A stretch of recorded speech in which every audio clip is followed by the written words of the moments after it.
रवी राणांनी खळबळजनक दावा केलेला आहे। 22 तारखेनंतर ठाकरेंची सेना राष्ट्रवादी भाजपला पाठिंबा देतील, राज्यामध्ये केवळ काँग्रेस शिल्लक राहील असा दावा राणांनी केलेला आहे।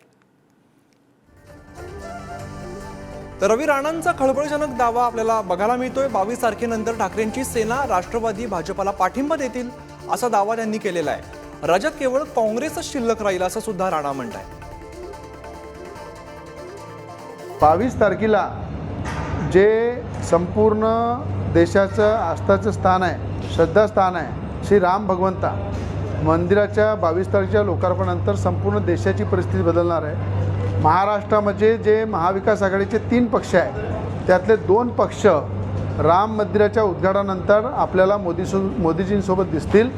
देशामधील अनेक पक्ष जे सध्या एकत्र झालेले आहे पण कन्फ्युजनमध्ये आहे, तो पूर्ण कन्फ्युजन त्यांचं राम मंदिर उद्घाटनानंतर दूर होईल आणि अनेक देशातले पक्षसुद्धा हे मोदीजीला पाठिंबा देईल।